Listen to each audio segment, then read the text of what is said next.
Hello students, welcome back to my channel. Let's start with the topic menstrual cycle. Okay? आज हम लोग menstrual cycle के बारे में डिस्कस करेंगे. तो हम स्टार्ट करते हैं. menstrual cycle क्या होता है? सबसे पहले what do you mean by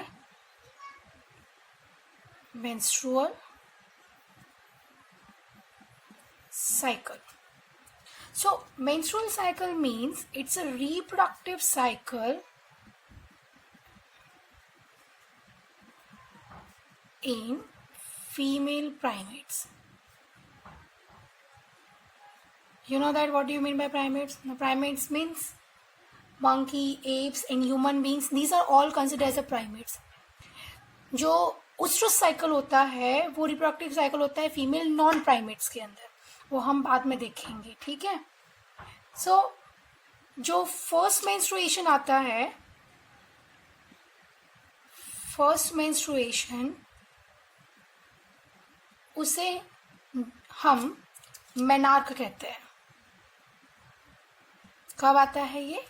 eight the puberty age. Okay, at puberty, और आप पुबर्टी कुछ भी बोल सकते हैं. एट पुबर्टी स्टेज ये मेंस्ट्रुएशन आता है. ठीक है. चलो, अब मेंस्ट्रुअल साइकिल में होता क्या है? What is happen during menstrual cycle? Okay, so in this cycle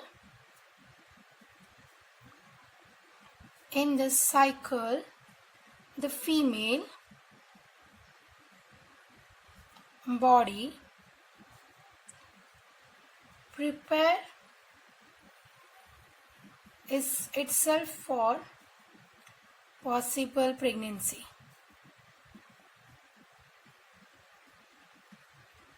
अगर प्रेगनेंसी नहीं रहती है, if pregnancy does not occur, the body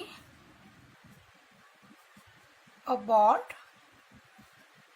all the preparation. सारी प्रिपरेशन जो है वो बॉडी अबॉर्ट कर देता है, निकाल देता है बॉडी के बाहर. ये पूरे मेंस्ट्रुअल साइकिल के दौरान होता है. ठीक है. बॉडी के अंदर ओवा मैच्योर होता है, ओवा एम्पुला रीजन में आता है, इस तरफ यूट्रस के अंदर चेंज आ रहा होता है, यूट्रस के अंदर यूटेरिन लाइन थिकनिंग हो रही होती है, ओवा फर्टिलाइज होता है तो वो मेंटेन रहती है. ओके, एंड प्रेगनेंसी कंटिन्यू रहती है. अगर ओवा फर्टिलाइज नहीं होता है तो वो सारी प्रिपरेशन एंडोमेट्रियम लाइनिंग वगैरह जितनी भी है वो सब क्या हो जाती है? बाहर आ जाती है विद द ब्लड. ओके, और बाद में फिर से नया cycle restart, new cycle, new preparation, ये में नया साइकिल शुरू हो जाता है.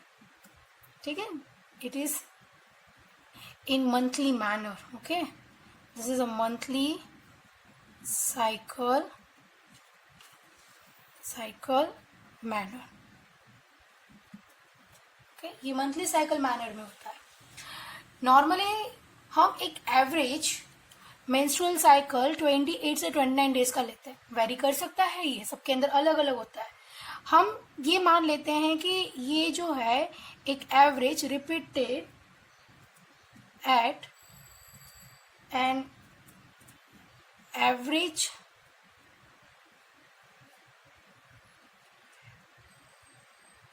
interval that is about 28 to 29 days. हम ऐसा मान लेते हैं कि इसका जो एवरेज इंटरवल है वो इतना होगा. चलो स्टार्ट करते हैं हम इसको डिटेल वाइज. मेंस्ट्रुअल साइकिल के एक फेजेस को हम डिटेल में देखेंगे. ठीक है. चलो स्टार्ट करते हैं हम menstrual cycle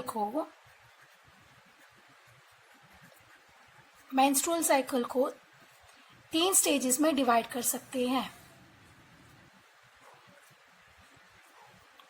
okay, the first is menstrual, और you can say bleeding,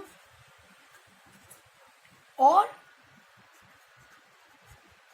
second phase है proliferative.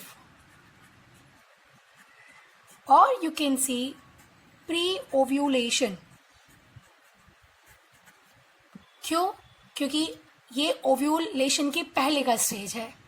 ओके, जब ओव्यूलेशन हम जानते क्या होता है। ओव्यूलेशन मतलब कि जो ओवा है वो ग्राफियन फॉलिकल्स को रप्चर करके, ठीक है, ग्राफियन फॉलिकल्स का रप्चर होती है और ओवा बाहर आता है और वो एम्पुला रीजन में आ जाता है, और इस प्रोसेस को हम ओव्यूलेशन कहते हैं। तो उसके पहले जो ये फॉलिकल्स का पूरा डेवलपमेंट है, जो मैंने अगले वीडियो में डाला था, वो प्रोलिफरेटिव फेज कहलाता है। तीसरा है फॉलिक्यूलर फेज। अरे सॉरी, इसी को हम फॉलिकुलर फेज भी कहते हैं क्योंकि फॉलिकुलर डेवलपमेंट इस दौरान चल रहा होता है, और क्योंकि इस दौरान एस्ट्रोजन का लेवल हाई रहता है, इसको हम एस्ट्रोजेनिक साइकिल भी कह सकते हैं, एस्ट्रोजेनिक फेज भी कह सकते हैं। और लास्ट फेज है सिक्रेटरी फेज, ठीक है, जिसको आप पोस्ट ओव्यूलेटरी फेज कह सकते हो, क्योंकि इस दौरान जो है ओव्यूलेशन के बाद कॉर्पस ल्यूटियम फॉर्म जो होता है, वो कॉर्पस ल्यूटियम प्रोजेस्टेरॉन सिक्रेट करता है, जो प्रेगनेंसी के लिए बहुत इंपॉर्टेंट है, ठीक है। और क्योंकि कॉर्पस ल्यूटियम यहाँ फॉर्म होता है, तो इसे हम ल्यूटियल फेज भी कह सकते हैं। और जैसा मैंने आपको बताया कि इस दौरान प्रोजेस्टेरॉन सिक्रेट होता है, प्रोजेस्टेरॉन लेवल हाई रहता है, और इसीलिए इसे हम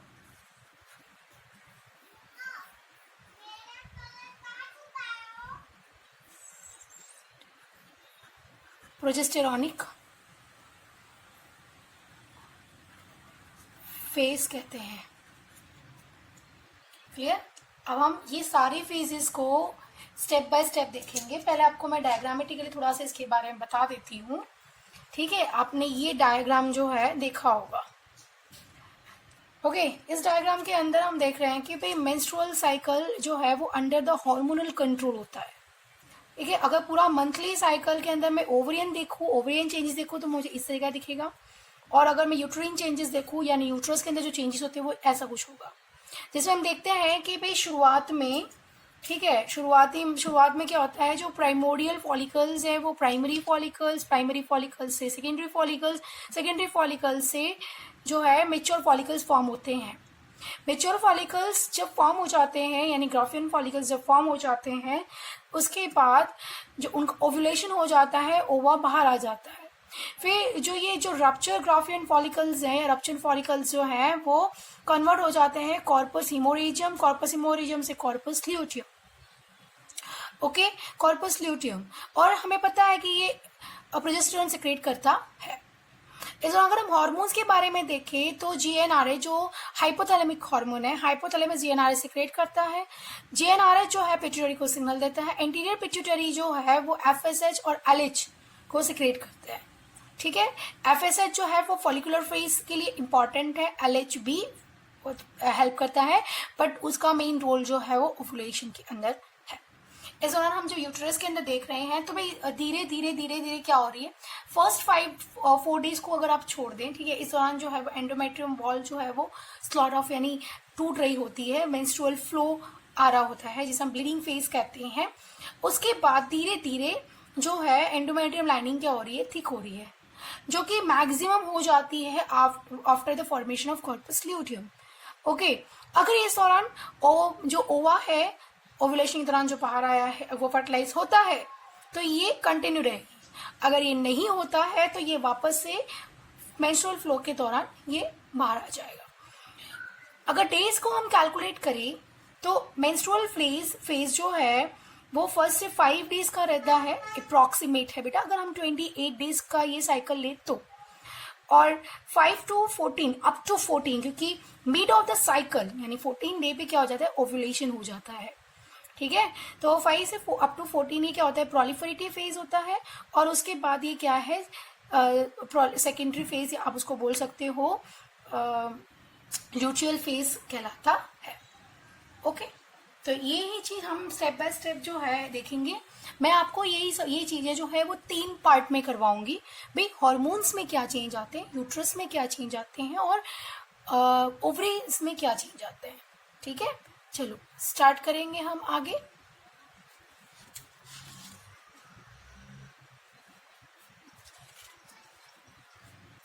We'll start with the first, that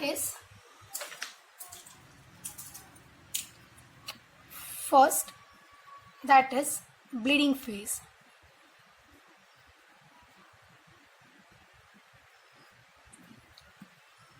सबसे पहले है ब्लीडिंग फेज. ठीक है, ब्लीडिंग फेज के दौरान हॉर्मोन्स अगर हम बात करें, ठीक है, इनिशियली स्टार्टिंग में क्या होता है, ठीक है, इनिशियली मैं अगर हॉर्मोन्स की बात करूं,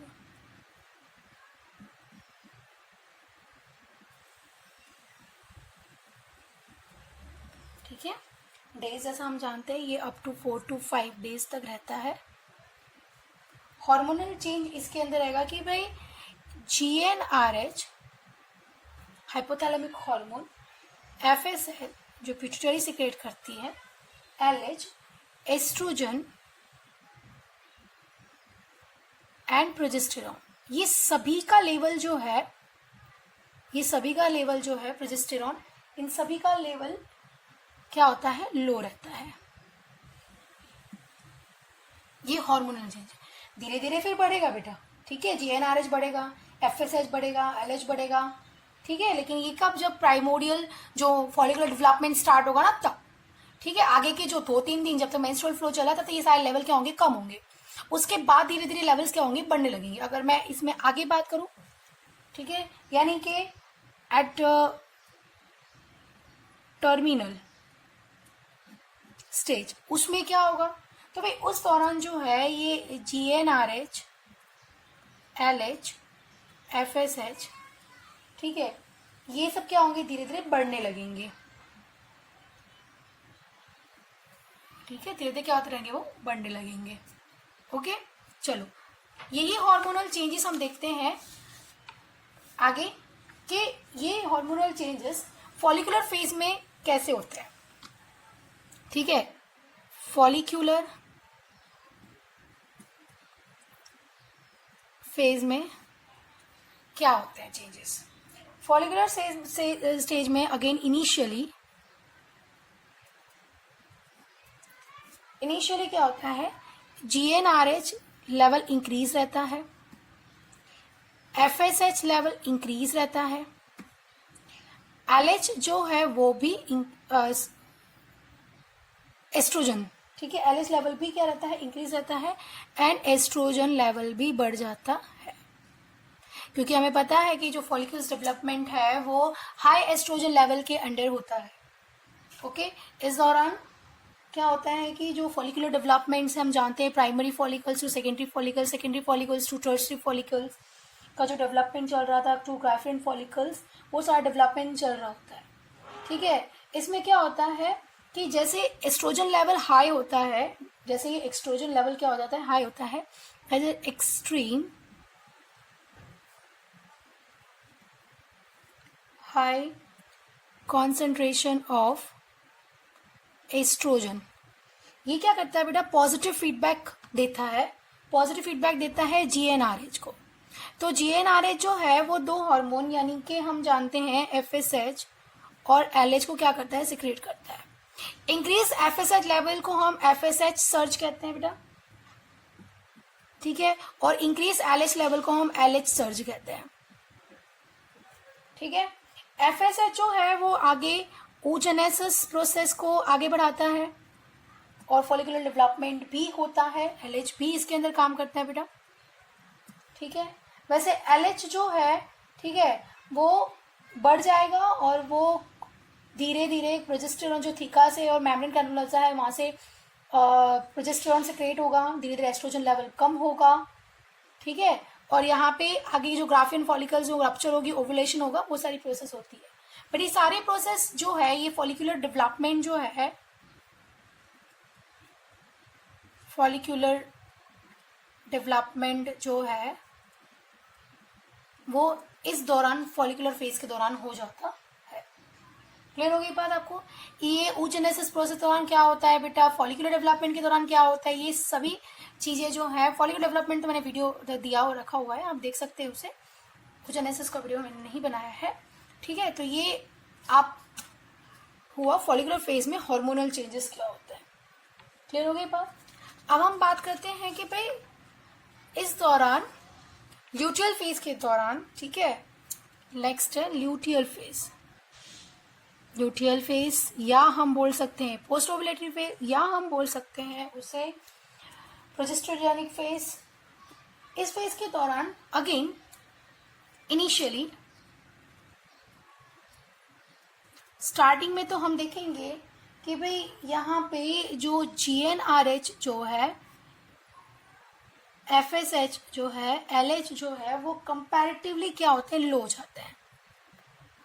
कंपैरेटिवली क्या हो जाते हैं, लो हो जाते हैं। कंपैरेटिवली लो मतलब किसके कंपैरिजन में, आगे वाले फेज के कंपैरिजन, प्रोलिफरेटिव फेज के कंपैरिजन में ये हार्मोन्स क्या होते हैं, कम होते हैं। मैं आपको क्यों एक एक करके पढ़ा रही हूँ, क्योंकि आपको एग्जाम के लिए हेल्पफुल रहेगा कि भाई कौन से फेज के दौरान किस हार्मोन्स का लेवल कितना रहता है, ये आपको अच्छे से जान लोगे इसीलिए, ठीक है। और क्योंकि इस दौरान बेटा ल्यूटियल फेज कब स्टार्ट होता है, जैसे ही ओव्यूलेशन हो जाता है उसके बाद, तो इस दौरान जो है वो प्रोजेस्टेरॉन लेवल जो है, प्रोजेस्टेरॉन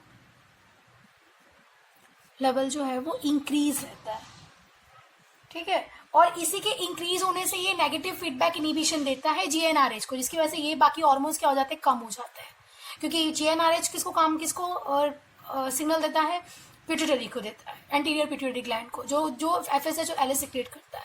तो ये क्या करता है, प्रोजेस्टेरॉन इंक्रीज होता है, जिसे नेगेटिव फीडबैक इनिबिशन होता है किसको, GnRH को, जिसकी वजह से FSH LH का लेवल क्या हो जाता है, कम हो जाता है, ठीक है। और इसका ये लेवल क्या रहता है, हमेशा कम ही रहता है। तो ये सारी चीजें हुई हार्मोन्स के बारे में, ओके।